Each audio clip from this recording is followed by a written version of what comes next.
keep it alive through these lines I write. I keep it live cause I thrive. I might just blow your mind tonight. I'm so hyped, but it's no hype. From this height, it's direct hits on sight. I'm your type, lend me your ears to show you that there's something in me. I'm not giving up, I'm standing right here, holding these days hostage. And I'll make this my year. We turning fear into love, and the love's in the air. I love doing this cause nothing compares. Nothing can share that same type of feeling when you feeling them flares. They can't catch it, it's havoc. I rip to a tear, switch a scenario. My stereos, I leave them impaired. Variables start to change and they're all in my range. I just gotta grab it, it's all mathematics. Every step is drastic, I make it fantastic. I'm trying to take your breath away.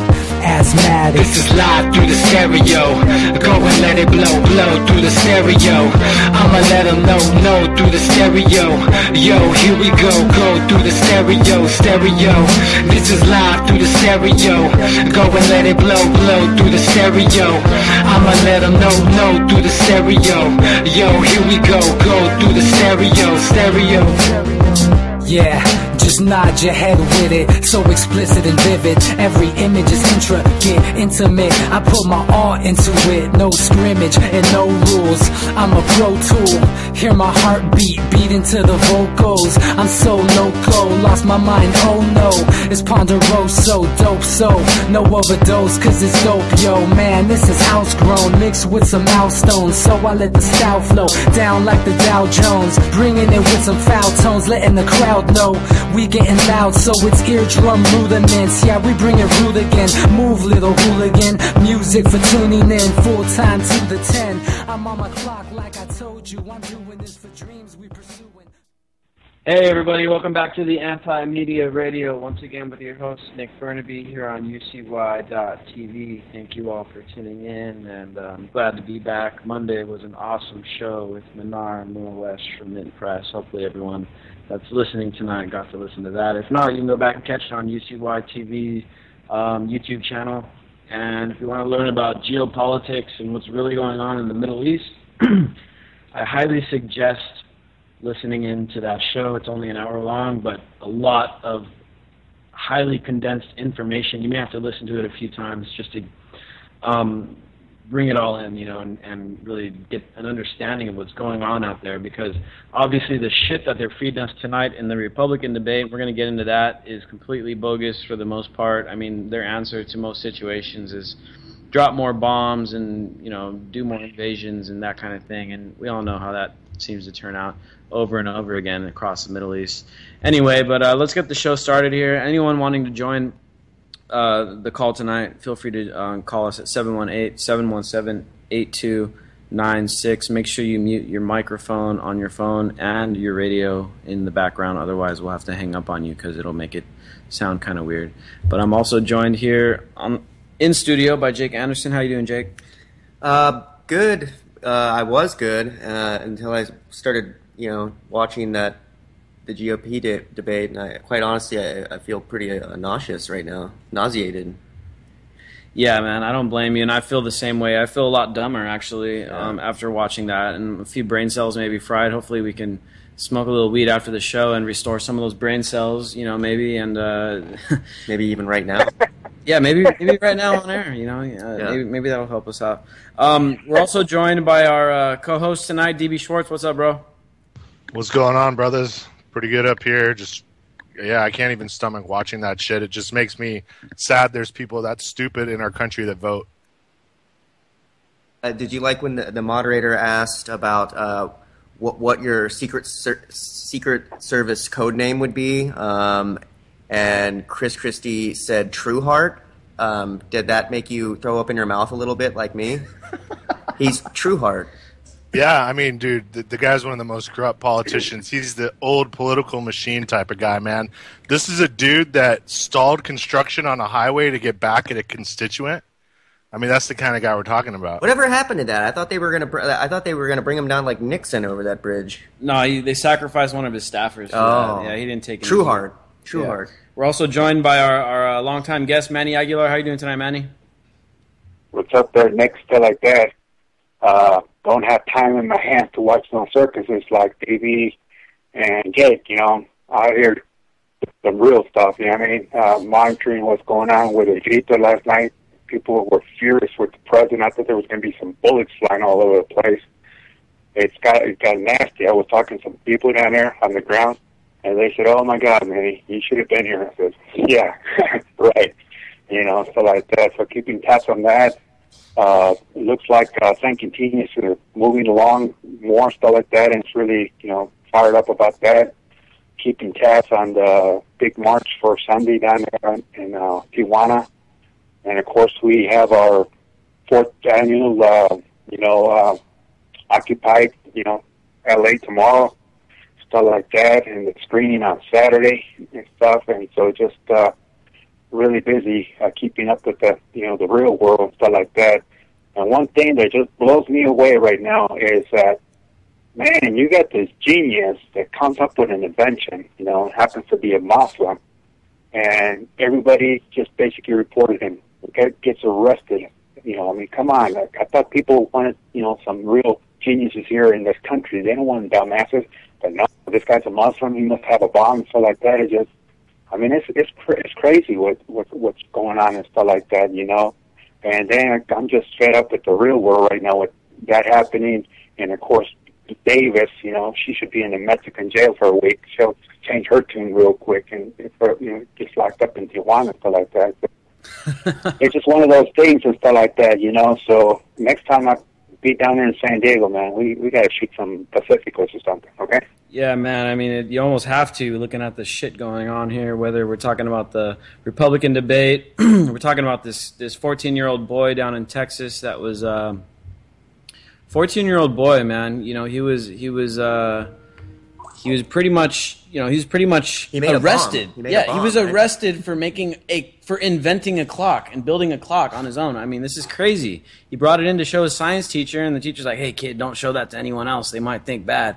And sure enough, someone reported the kid, and then poor kid got suspended, got arrested. And thankfully, people around the country are kind of standing up for him. Obviously, not the Trump supporters or anyone like that. They probably think that the kid deserves to be locked up. WhiteHouse.gov put him on blast, said, "Hey, cool clock, kid. Why don't you come show it off to kids around the country?" Yeah, I saw that, man. And at first I was like, "Oh, that's pretty nice." Obama really cares about Muslim kids. And then I thought a little deeper about it. I said, "No, Obama doesn't give a shit about Muslim kids. He bombs them every day in Syria and Yemen, backs those invasions and backs all those foreign policy drones that are dropping in Pakistan and Afghanistan."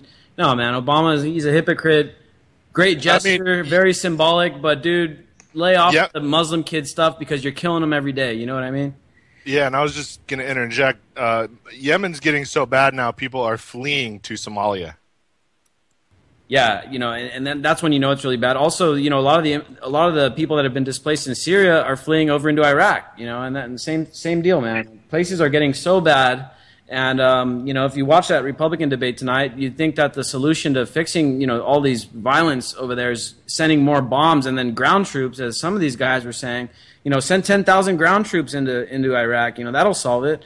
And then you got these other guys, you got Marco Rubio, who, keep in mind, I've been saying is probably going to be the guy that ends up winning. Maybe I'm wrong about this, but maybe I'm right. Hopefully I'm not right. You know what I mean? What if he's Trump's running mate and that's how he gets the Latino vote? Maybe, man, but here's what Rubio said. He's like, the reason why ISIS, the reason why these power vacuums exist, because at least they acknowledge, yes, there is power vacuums when we go and topple governments in Iraq and Libya and other places. There becomes a power vacuum. So his solution is having a permanent occupying force in every country that we've ever toppled. That would mean that basically every country in the Western Hemisphere should have an occupying American force in that country. This is basically what this guy was saying. He's saying it's the problem in Iraq isn't that we shouldn't have gone over there and overthrown that government. It's just that we should just never left. And this is the rhetoric coming out of the Republican debate, and as Jake was saying, it's kind of nauseating, not because these psychopaths are out there saying this stuff. It's that there's brainwashed Americans hanging on every word coming out of these guys' mouths and saying, "Yeah, that guy is right. He has my vote," and I'm just like sitting here with nearly at the point where I got a gun to my head, hoping that it's not going to happen. But well, Nick, that's happening in Mexico too, brother. Like Viva Mexico to me today, when people are saying no Viva Mexico, no Viva. The students are out there fighting for freedom. Viva the journalists that have been dying to cover the real stories and stuff like that. You know, Viva Mexico. Come on, dude. Viva the government. Are you serious? They're killing. That's why I'm not gonna say Viva. I'm so disgusted with my country right now. It's not even funny. You know, it's just kind of it's kind of sick. And then you see Hungary. How quick they forget the past. When they were out there needing help from other countries, boom, now they don't want the refugees. How fast they forget when they were down and under stuff like that, you know? And Manny, so I just want to... Oh, go ahead. I was just going to ask you, Manny, if you knew after the Mexican-American War that Mexico took over a republic almost like a southern mirror, and that they're kind of like the way we're marching towards if we don't kind of stop it here. If we stop it here, then they can take their own country back. But, I mean, you have very similar governments in many ways as far as being corporatocracies. Yeah, exactly. Oh, yeah. Exactly. Oh, yeah. So I've said it many times, man, and this is why it's such a big thing. You know, a lot of the burden of freedom for the rest of the world lies on the backs of Americans because we're the sole remaining empire left, you know, and we're the ones forcing Mexico to keep this drug war going. We're the ones forcing these, overthrowing governments in Libya and putting pressure on places like Iran. And the whole reason why the Iranian government is so extreme, well, that's because we overthrew them a long time ago, and we've constantly been trying to undermine them ever since. So that leads them more and more into an extreme position. And so, you know, the burden lies on us to bring this empire to a halt. Otherwise, all these countries around the world, I mean, look at Syria, perfect example.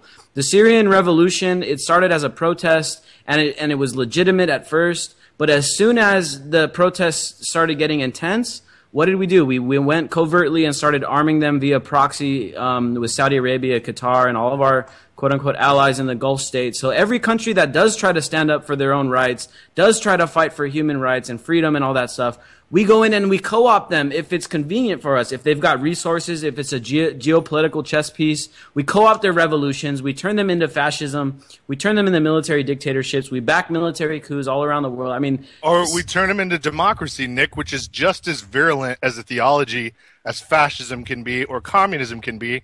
Because look, we have a puppet democracy. So it doesn't matter whatever name you call it.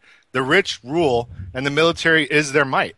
So and that's why, you know, that's why democracy in name only is even more dangerous than a military dictatorship, because when you have a democracy in name only, just like here in the U.S., it's like people actually think their voices are being heard. You know what I mean? And that makes the people even more apathetic and makes them even more complacent. When you know that you're up against when you know you're up against a dictatorship, well then that at least you know you're up against a dictatorship. When you're out there casting votes and you know, even if the votes aren't being counted, or even if the person legitimately does get elected but then doesn't reflect the will of the people that voted them in the power, well that's an even more dangerous position. You know what I mean? To me, that's why democracy in name is so dangerous. It creates complacency. And look at us here in the U.S. We literally think that we're out here trying to bomb all these countries into democracy. Like, we think that our democracy is so awesome that we want to go spread this thing all over the world, you know, and it's just the most, I mean, the people have to really have their heads up their asses to believe this shit, you know, and it's so crazy, man. So we have a special guest that's going to join us in a few minutes. First, I want to talk a little bit more about this debate. Nick, can I send a shout out first? Sure, go ahead. I want to shout out there to anybody that's listening. You know, my heart goes out to Chile because of what happened with the earthquake and stuff like that. Yeah, great point. Earthquake just hit Chile, 8.3. In fact, they've issued a tsunami warning not only in Chile, also in Hawaii, and also parts of California. North of Orange County, there's a minor tsunami warning. No one get afraid and start evacuating. It's just going to be a couple inches of increased tide and some crazy currents in the ocean. Unless you're out there surfing at midnight, you won't really have to worry about it. But yeah, man, Chile's been hit a lot recently with a lot of earthquakes, and it's a wake-up call to people around here. That, you know, these earthquakes can hit at any time, and we can get hit by a tsunami at any time. So it's always great to be prepared. Several reasons to be prepared. It's not just for earthquakes or tsunamis or other natural disasters. I mean, it's all kinds of reasons to be prepared for this stuff. So more on this debate, man. I mean, I can't. I mean, I didn't even want to watch it, but, we had to watch it because the show tonight is following the debate. I think it's still going on. I thought it was going to end like an hour ago, but it kept going and going and going and started going into the mundane. Yeah, they're asking what their favorite color is now. Yeah. What's your favorite color? Like I was mentioning, these debates for the Republicans really turned into a war propaganda machine, and that's really all it boils down to. And the people that actually make sense up there don't get much time to talk. And it was a Trump love fest. And Trump's probably going to come out of this debate stronger than ever. I don't know when his implosion is going to happen. I think it will eventually, but I don't know when. It's definitely not going to come after this debate. But this is the thing that we got to keep in mind. These guys are literally the main talking point out there on Iraq was that the problem wasn't that we went into Iraq to begin with. And now if any of these idiots up there on the stage would study history, they would have talked about how we're the ones that propped up Saddam Hussein for a really long time. And then when Hussein started wanting to deal in oil in a different currency, we went overthrew his government. And then, we pulled out of there, and then ISIS took his place, and, all this stuff happens. They literally want to have an occupying force in all these countries, and they want to create permanent wars. They want U.S. to be an empire. This is the prevailing thought right now in the Republican Party, is they want the U.S. to have a permanent empire abroad, and unfortunately, a lot of people buy into it. And as I mentioned, I'm not too worried about these idiots on stage. I'm worried about the people that actually believe their shit. So it's on us. Our family, I'm sure everyone's got a conservative in their family. I'm sure everyone's got a liberal in their family. It's on us, man, to really convince them about, what's really going on. And that's the real struggle. Voting for anybody that you may consider anti-establishment, whatever. First of all, they're not going to win. Second of all, it's not going to change anything. Obama was anti-establishment. Look at what he's done. He's waged seven new wars. He's overthrown the government of Libya. He's helped displace how many millions of people in Syria? I mean, this is all of that stuff is partially Obama's fault. Yeah, he's got handlers and he's got people telling him what to do. But and this is the other thing that I noticed. We were talking about this earlier today. Is that people love to say, oh, well, you got to vote for, Bernie Sanders or Rand Paul because, they're going to make the change, right? These are the same people that said the same thing about Obama. And then when Obama comes into power and does things that they think may not be right, well, Obama doesn't have the power to change anything. It's the Congress that does and the corporations behind the scenes. Well, then why in the hell are you telling people to vote for Obama if you want change? This is some of the ideas that we need to get out there, and people need to understand that they got to stop being hypocritical about their support for politicians. And it's like, oh yeah, Bernie Sanders is going to fix everything. And as soon as Bernie Sanders actually gets elected, which I'm almost positive he won't, and then when nothing is able to get done that Bernie Sanders wanted to get done, well, it's like, well, yeah, Bernie doesn't really have much power. It's up to if you had a functional government. Well, okay, then stop lying to people and telling people that these politicians are going to fix shit, because you're hurting our chances of actually fixing things outside of the government. Then you are helping anything. You know what I mean? Giving people false hope about these bogus politicians is harmful. And that's just a message I want to get out there. Second thing I want to get into, and now I'm going to bring in our guest, Carrie Wedler. How are you doing tonight, Carrie? I'm doing great. How about you?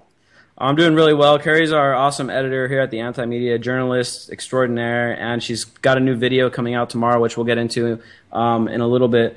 But, Carrie, I wanted to get your take, first of all, on this Muslim 14-year-old boy that was arrested today, or I don't think it actually happened today. I think the news broke today. I think it happened yesterday.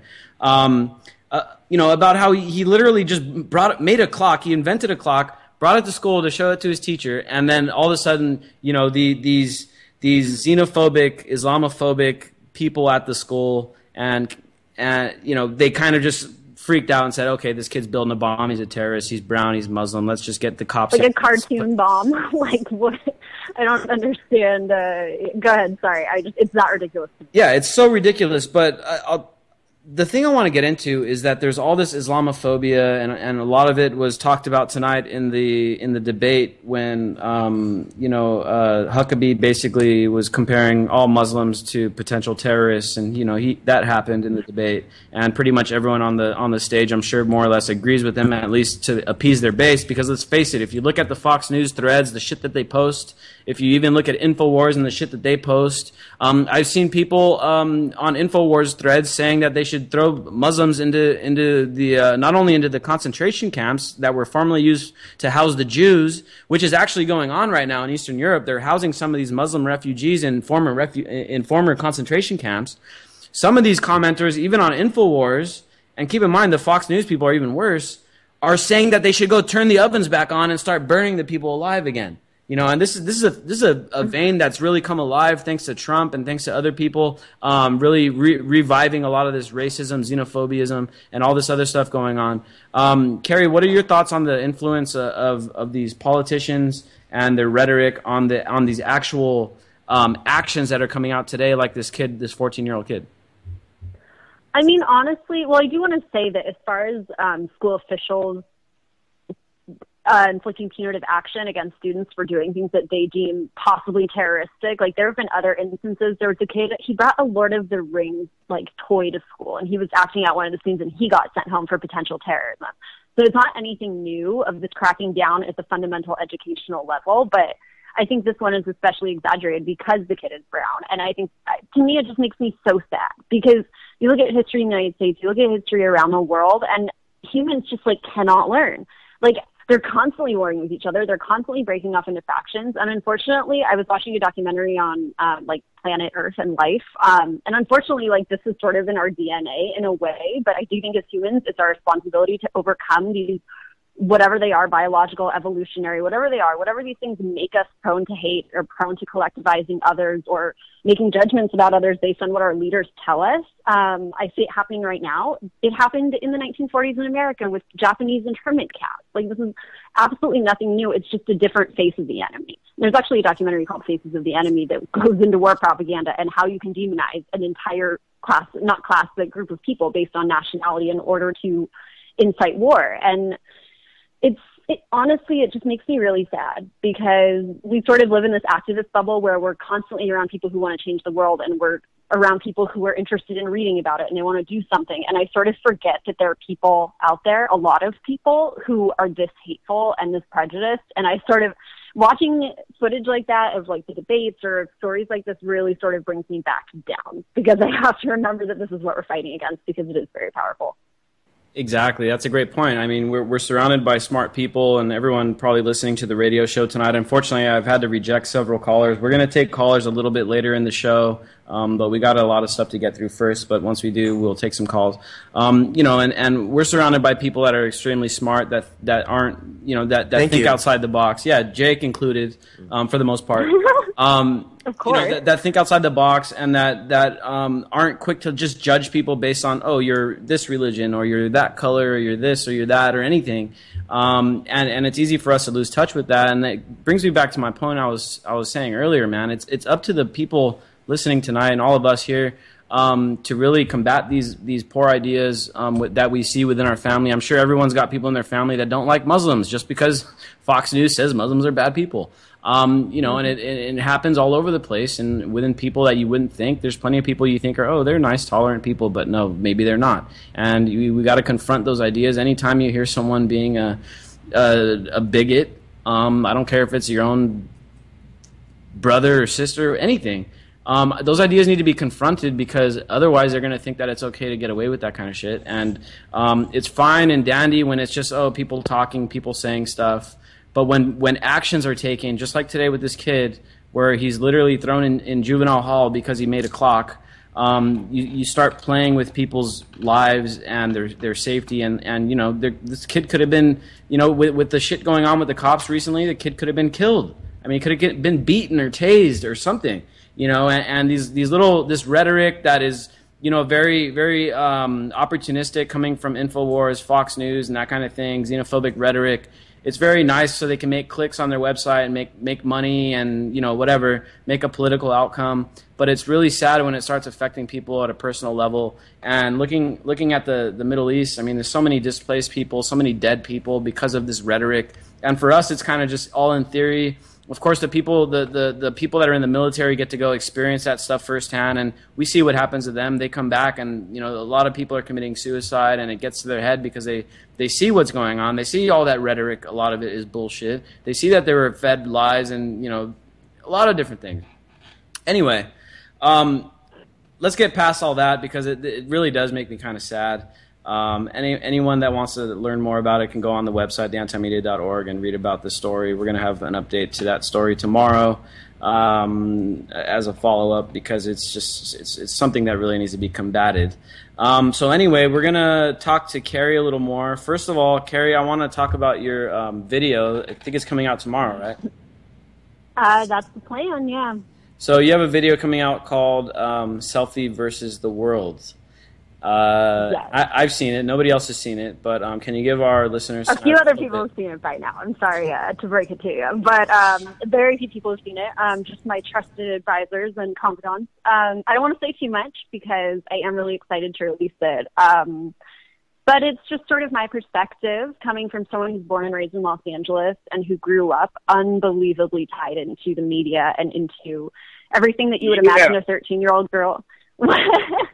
Everything you can imagine a 13-year-old girl being, that was me, you know, like with all of my lip gloss and all of my magazines and all of my boy problems. And I was so cued into that for so long that this video that I'm putting out really has a lot of personal meaning for me because at one point I did wake up and I sort of realized, you know, being in the heart of Los Angeles, I was interning in a film studio, and that was the exact moment I was sitting in the studio reading news articles and going like, oh my God, what happened? Like I got Obama elected in 2008. I thought things were going to be cool. And so this video, I actually didn't even realize when I was making it, but this video is really personal to me because of that. But it's just sort of trying to point out some of the disparities in our values as a culture and a society of where we're placing our focus, where we're placing our attention versus a lot of other things that may be happening in the world, that are happening in the world, that we may be neglecting because we're so invested in our own petty dramas and whatever superficial or not really vital when compared to some of the things you see happening around the world.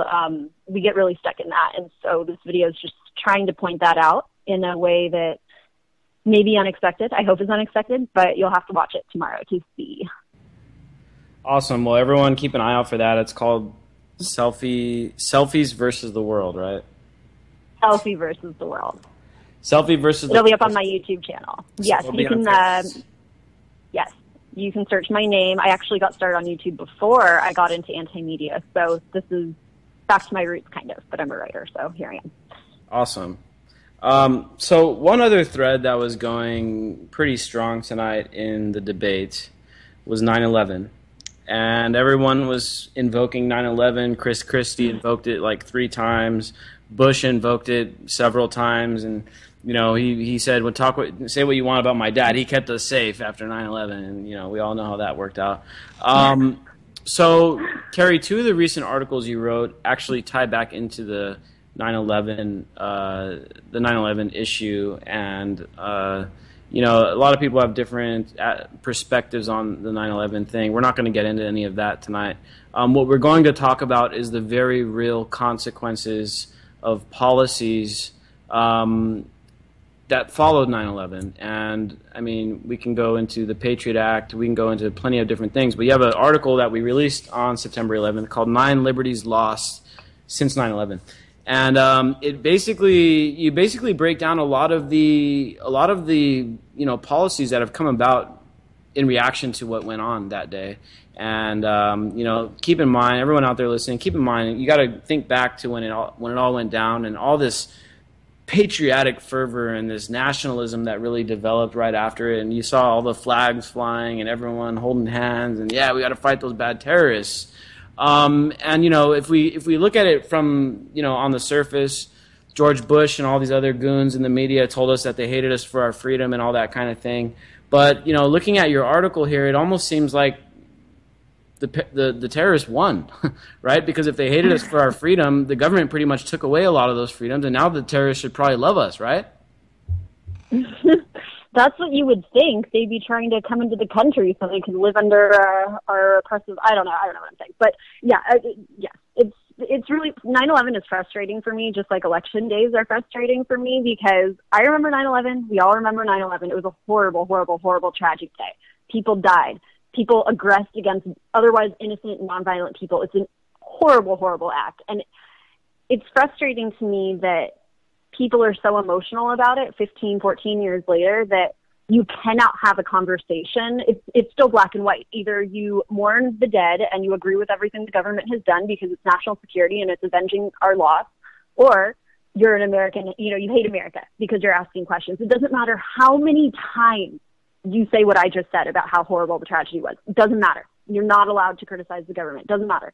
And that, I think, honestly, that is one of the worst consequences of 9/11. And that's not talked about too heavily in the article. We talk about the actual practical, like legal and policy-driven measures that have been taken since 9/11. But to me, like, that's one of the most overarching themes of post-9/11 America is people are so pliable because of their fear that they're willing to take anything the government says and just roll with it. Because as long as they feel safe, even if it's a false sense of security, because we have the military bungling operations all over the world and doctoring intelligence reports so they can look better, so that they don't look like they've been screwing up their entire end game this entire time. I mean, it's a false sense of security, but it's one that people feel they need, obviously. And because of that need to feel secure, even if it's just with identifying as an American, which I also think is ridiculous. I mean, you're a human being. Like, human beings died on 9/11. Human beings die as a result of foreign wars. So to me, it's just like, it's really hard to reason with people who are sort of hopped up on the victimization drug. And yes, America was a victim on that day, but how long can you buy into like this collective horrible thing that happened when you were 3,000 miles away drinking a coffee watching it on TV?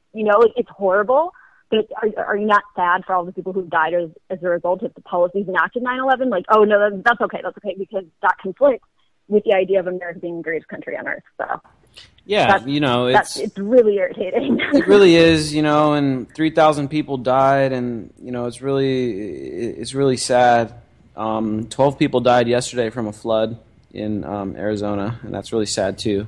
Wow. 4 million Muslims, according to estimates, have died thanks to U.S. policies since 9/11.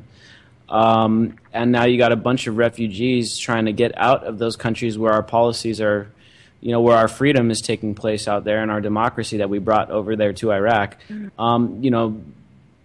People are now trying to leave those places, and now people here in the U.S., including probably the people that ratted on that kid today for making a clock, are saying, hey, these Muslims need to go back. They're just a bunch of terrorists, and if they want to go to Europe, send them in the concentration camps. And really there's a disconnection from reality there with these people that are the 9/11 let's go bomb shit and turn the Middle East into glass type of thing. There's a disconnection from reality. There's a disconnection from humanity. And there's a disconnection from their own perception of freedom.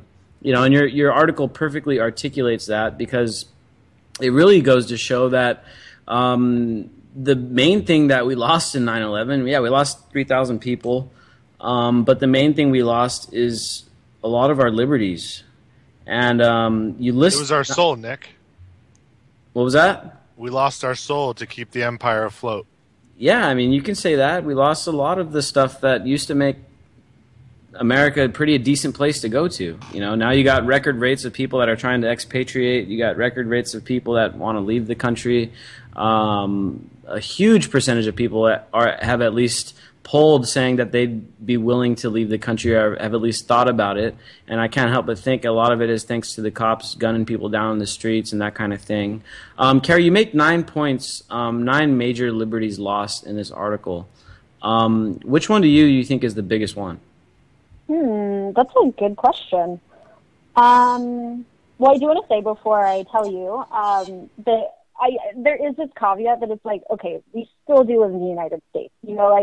I would have been black bagged in Iran or in a lot of different places years ago. But, and I just want to add that to the conversation, because of course I agree that all of our freedoms have been confiscated. Like, I'm sitting here writing about it, but that's part of the reason why I'm so motivated being an American, as much as I try not to identify with that. Like, you need to speak out about it now before it gets worse. Because if you look at history all over the world, that's what happens. You get complacent, you trust your government, and they run away with power. So on that note, I honestly think the one that I think has the most implications is the right to a fair trial, honestly, because we talk about a lot of things in the article. There's freedom of speech, obviously. There's the right not to be spied upon, right not to be killed by a cop. But all of these things tie back to not getting a fair trial anymore. Whether you're talking about the secret surveillance courts that approve all of the spying, whether you're talking about regular appeals courts or circuit courts that are putting Ross Ulbricht in jail and making up charges against him that aren't even official charges. I mean, at every level of the justice system, whether you're talking about the drug war, police brutality, or spying, or pretty much anything in this list, a lot of it is enforced by the courts. And that's supposed to be the key that was one of like the main foundations of this revolution, of the American Revolution. And the idea that you can't be charged as guilty and you're innocent until proven guilty. That was a brand new concept. It used to be like the king says you die, okay, no justice. That was the idea of justice. So it's taking it back centuries, in my opinion, to be giving so much power to courts that are ruled not like by corporations, they're ruled by politicians, they're ruled by money. And so it's really difficult to get a fair trial in the United States, even if you're white. And obviously it's a lot easier if you're white, if you have money. Like, this is pretty common around the world. Maybe not if you're white in other places, but if you have money, you're going to be okay in the court system. But for everyone else, we're screwed. And it goes from whether we're getting a fair trial all the way up to these sort of litigation battles, or battles where it's going back and forth just about the law, because this is where so many of these policies are decided, and we have absolutely no say in it.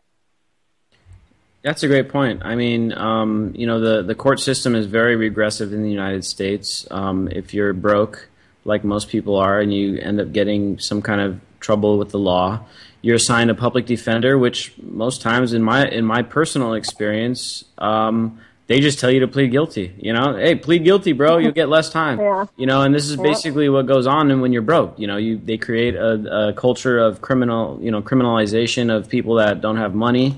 If even if there's a good chance that you're innocent, they just tell you, hey, plead guilty. It'll save yourself some money, save yourself some time. And if you don't plead guilty, well, guess what? You better have a lawyer because otherwise you're going to get even worse. You're going to be even worse off, because if you plead innocent and then they find you guilty, well, then you're done. And this is exactly what's going on right now. The court system in the United States is regressive. It's racist. It's everything wrong. But sometimes it doesn't even go to court, and that's something that is really scary. And this only came into play that we know of in 2012 under the NDAA, and Section 1021B2 of the NDAA basically gives the president the power to remove due process in many ways, and basically say, hey, that person is an enemy combatant, whether they are or not, doesn't matter, because they don't get a trial, they don't have to prove themselves. They can be detained in a military prison indefinitely. Basically what I'm talking about is Gitmo for Americans, and people say that that's never going to happen. Well, no, it is happening. In fact, something that we exposed here on the Anti-Media was Home and Square, which is a secret prison, secret jail they have in Chicago, where they do just that. They deprive people of due process. So it's actually happening, And so this kind of stuff, it's a slippery slope, and it may come into existence slowly under just language, and the NDAA. It may not be used for a couple years. Like, it hasn't really been used too much. The NDAA, indefinite detention provisions haven't been really used yet that we know of. But sooner or later, whenever there's a scenario that pops up, like there was in World War II, where the Japanese had to be interned because, for our own freedom, this kind of language can come into play, and that's when it could get a lot worse. So that's something that I think people need to be aware of, and be aware of our liberties that are being eroded away. And if they're done in a very slow process, it's kind of like that. What's that saying about putting a frog in a pot and boiling it slowly? I mean, this is the kind of thing the government uses against us. The end game is literally going to be, people are just going to be tracked by drones, and they won't need to shoot a missile. They'll use a laser. I mean, that's what's going to happen eventually. It's that grid, that fear grid they're putting up. Yeah, man, and that's another thing that was really hyped in the debate tonight, was this fear, and that we got to be scared of the border, and we got to really build a wall. Everyone was in agreement on that. We got to build this wall, guys. You know what I mean? And we got to e-verify, electronically track all these immigrants and stuff. the main theme tonight was that, hey, Americans, you got to be super afraid because people are coming to take away your freedom. And honestly, what really gets me about that is that these politicians who are capitalizing on fear so much, I mean, to the point where it's like, if they can't answer a question, it's like, okay, we'll go back to 9/11 and terrorism and bad Muslims. And it's hilariously because these are the same politicians who are selling how courageous and brave and amazing America is. And it's the same people buying into it. They're convinced America's still the greatest country on earth, and it's the bravest, and it's the best country in the world. And it's like, then they're hiding under their sheets, like crying at night because Fox News told them that Muslims want to come to America. You know, it's just like this ridiculous juxtaposition of opposing values that just, you kind of have to laugh. It gets to a point where you're going to go crazy if you can't laugh at it. But on that note, also, when you were talking about the NDAA, I just want to say a lot of people, and to an extent I agree, like they say that Obama won't use it, and Obama is absolutely no friend to freedom in any way. Like he's prosecuted journalists, he's prosecuted whistleblowers, he's horrible, just atrocious. But I think that he doesn't want to, at least publicly, in any high-profile case, use the NDAA because he still tries to maintain this reputation of caring about like democratic values, but imagine Trump in office. Imagine Marco Rubio. Imagine any of these nutcases, and they don't have any shame. Like, they will use that bill to the full extent that they're capable because people who support them have no problem with that. They're cool. If they're deemed a terrorist, if they're deemed bad or a criminal, it's okay. Do what you have to do to them. And that's the scariest part of the mentality I see really coming up in the Republican Party, especially most recently. Exactly. I mean, these guys were able to stand there tonight with a straight face and say that the problem wasn't pulling out of countries; it was a problem of the problem was that we need to just stay there forever. You know, it wasn't sorry. The problem wasn't toppling governments. The problem is that once we topple governments, we just got to continue occupying these countries forever. And like they said that with a straight face, and a lot of these guys got applause. I mean, it's resonating with a lot of brainwashed people out there, and it makes kind of discouraging. But again, it just goes to show that we have a lot of work to do to try to bring about a more peaceful planet and, you know, a more peaceful place for everyone, including Muslims and including Mexicans. As much as Donald Trump and all these other guys hate them, you know, they're still people, and they deserve a right to have a free life and to be able to do the things they want to do. I don't care what country they're in, but you know, a lot of these guys just want to see the world burn, and they just want to see us there watching it over, and they want to convince everybody that it's for our safety and our freedom, and that just couldn't be any further from the truth. So, Carrie, we have another article here that you wrote, and it also ties into the 9/11 issue, and it's about Zero Dark 30. And if anyone not familiar with the movie, I haven't seen it myself actually, but it's regarding the when the military went and captured and killed Osama bin Laden. At least that's what they say they did. I don't want to get into any theories or anything about that. But what we want to talk about is that when they made that movie, it looks like the CIA and Hollywood had a really close working relationship in the making of that movie. What can you tell us about that? I can tell you that it's actually very common. Unfortunately, I have read mostly about the military being involved, like especially like the Army units. Like the Army helped make, or the Air Force helped make Top Gun. This is nothing new. It's actually a policy of military that they'll partner with filmmakers, and the bribe is they give them real military equipment, and the filmmakers get to have like real toys in their movies, and then the people who are making the film allow the military to edit their script and make changes. And if you don't go by the rules, you get your funding stripped or your toys stripped, and you get on the military's bad side, which isn't great. But to bring it back to the CIA, this is obviously, it was a film that was really criticized because it portrayed torture as being really vital in clinching that murder of bin Laden, at least as the government has told the story. And the film was criticized by Dianne Feinstein. I mean, Dianne Feinstein is an authoritarian to the most infinite degree, and she refused to watch the movie. She said she walked out because it was so false. And granted, she has her own little personal feud with the CIA.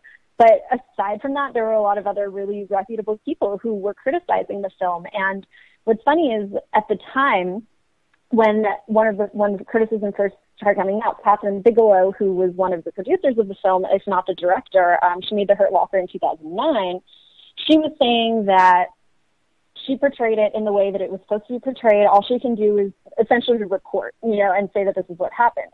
But what happened is they had scenes where the main character was committing torture against someone that they were interrogating, and the CIA made them change the story to take the protagonist off of that. They said that wasn't actually what happened. And okay, that very well may be true. Maybe the main character that these filmmakers were meeting with the original agents that the character was based off of. They were doing interviews. They were buying them fancy things. They were offering to get them tickets to Prada fashion shows. They were letting them hang out at their Malibu beach house. Like, they were wooing the CIA agents, just as they were getting manipulated by the CIA agents who were forcing their narrative on the film. And yes, so they changed it for accuracy, but at the end of the day, it still portrayed the torture as being essential. And they're saying, or a lot of people are saying that it wasn't. And one person, I believe it was Mark Udall, he's a senator. He said that it was deliberate propaganda. So you have a lot of people who are informed about what's going on with the CIA torture program criticizing this film. And meanwhile, behind the scenes, you have one of the filmmakers saying that she was totally unbiased and she was just saying what happened, but she's having these fancy dinners with CIA agents. And they had gone all the way up to Leon Panetta, who was the head of the CIA at the time. And he was really interested in having them make the film. And then he pretended like he didn't know who they were when he was questioned about it when it came to the ethics board. So it's just, it was a really back and forth relationship, but it doesn't surprise me whatsoever. This is really common. It's just unfortunate that it's so influential. That's very interesting, and you know, I don't doubt I don't doubt the CIA being infiltrating into the Hollywood scene at all, because it's been documented. Remember, the Church of Scientology infiltrated the Department of Defense. Yeah, Jake wrote about that as well. And you know, if we look Snow White. If we look back in history, I mean, there's an operation called Operation Mockingbird that is well documented, where the CIA was infiltrating media agencies starting in the 50s. And now, of course, we're led to believe that this stuff stopped happening. But as we know with government, things normally get worse and worse and more, intrusive as time goes on.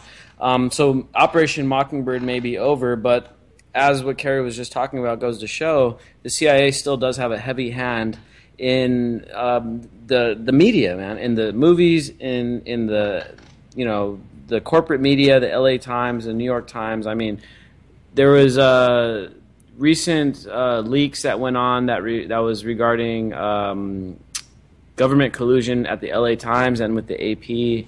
And so this stuff is still going on. In fact, the Operation Mockingbird helped give media cover to the operation down in Guatemala when we overthrew the government down there, like over 50 years ago. And we're still seeing a lot of people coming up from Guatemala in the U.S. because of what we done down there. And so this whole story kind of ties back to how the media constantly gives cover to our foreign policy, and they allow these politicians to get away with lies like Bush did to do the weapons of mass destruction in Iraq. I mean, these are lies that the media helps perpetuate. And I don't have any doubt in my mind that the CIA is there somewhere behind the scenes helping to pull these strings.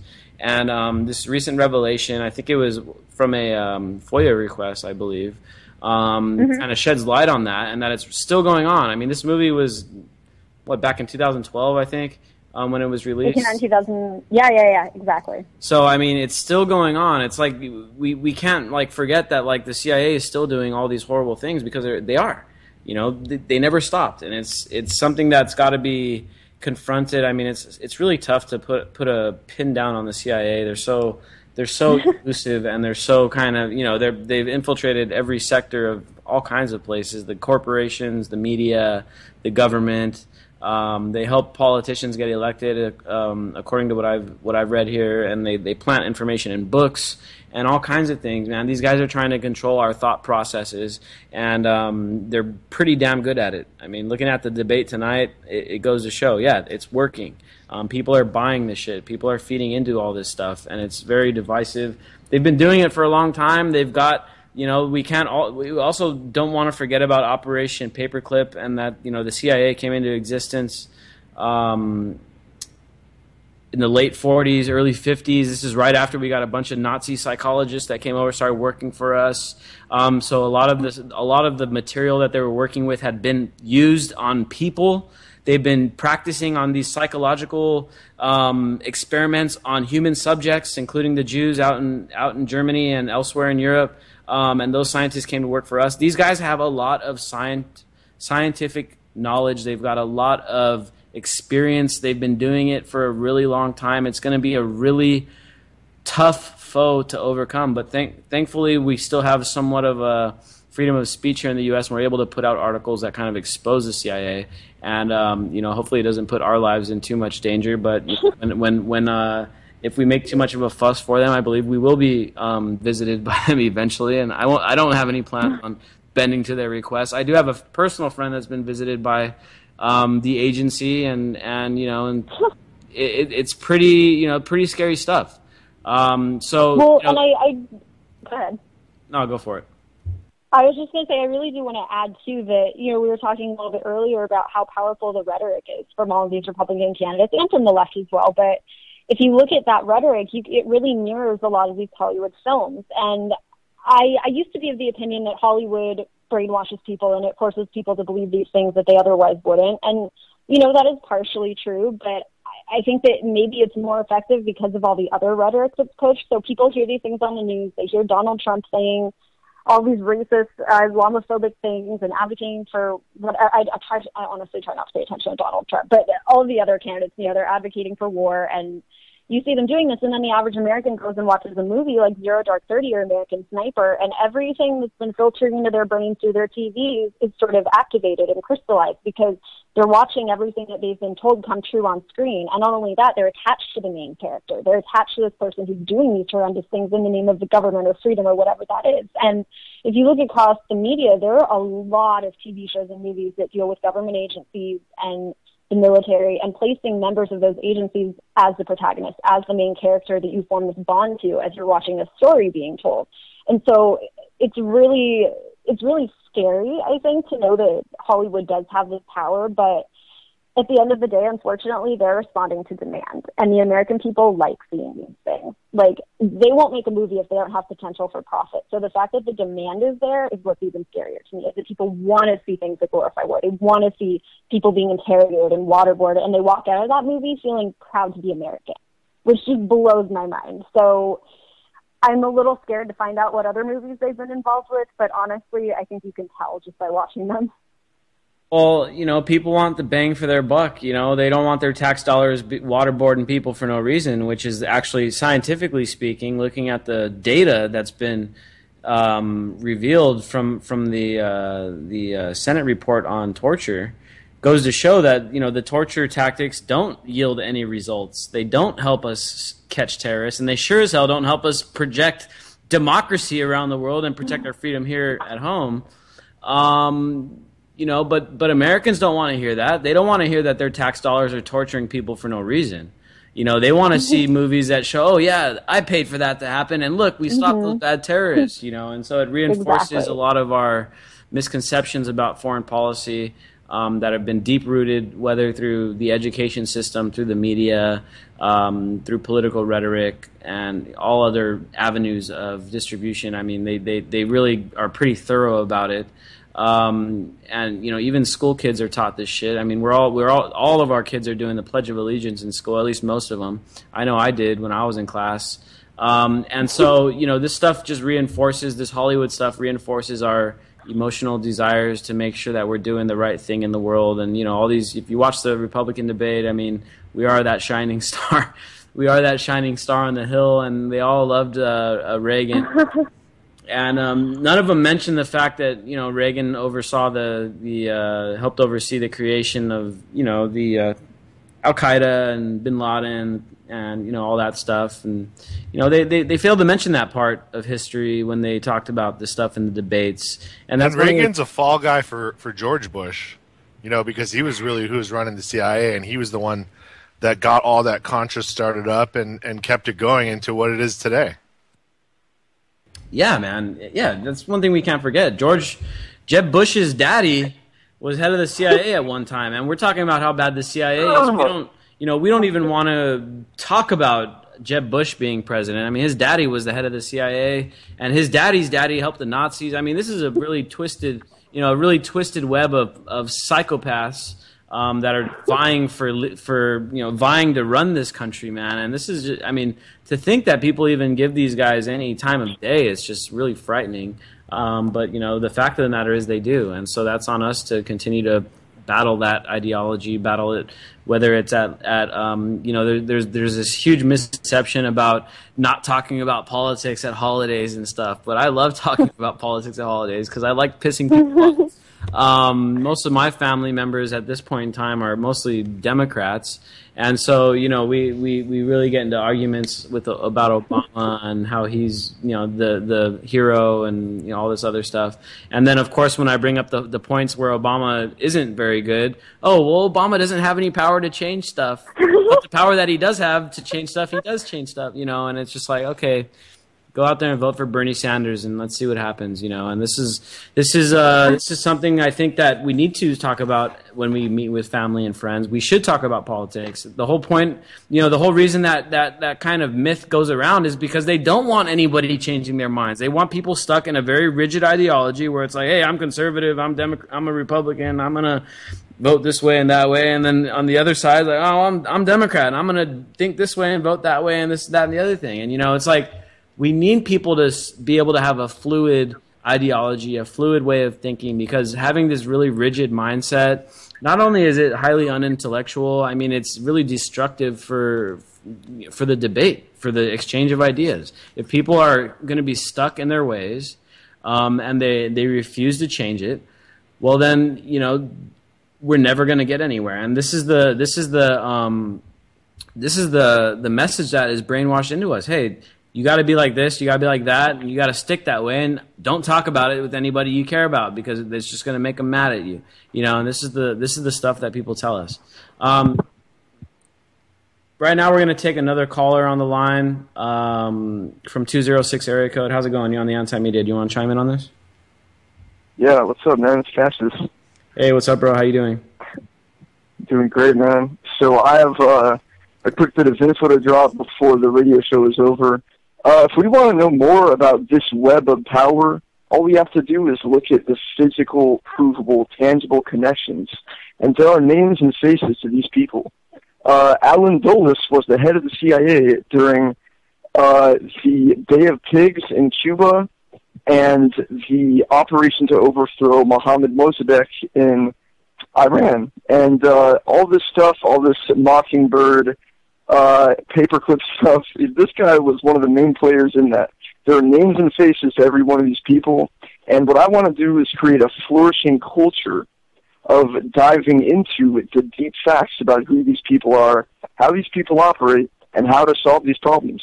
I think that we've been doing a civic duty of recognizing the surface level of what these problems are the last 4 years, and now it's time to prioritize strategically and go to the next level in understanding these things that we're trying to solve.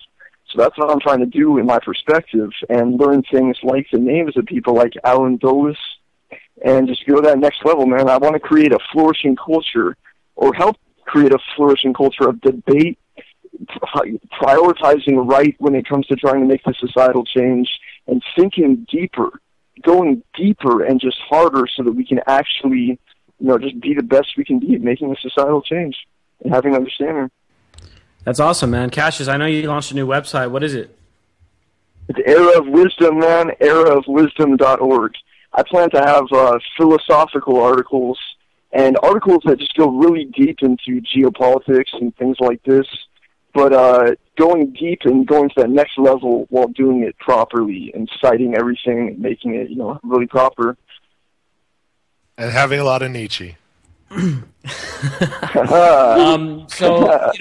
Here's one thing I can take away from tonight, man. The debates are bullshit. The debates are propaganda. They're trying to foment more and more consent from the American populace. Because keep in mind, that's the last remaining insulation from all-out, total empire and World War III and all these horrible things that could potentially happen. The last remaining thing is the U.S. public opinion. It's our consent to these politicians. Right now, we're consenting to this shit. We consented to Obama. We consenting to the next president, whether it be Bush, whether it be Trump, whether it be Rubio. I don't care who it is.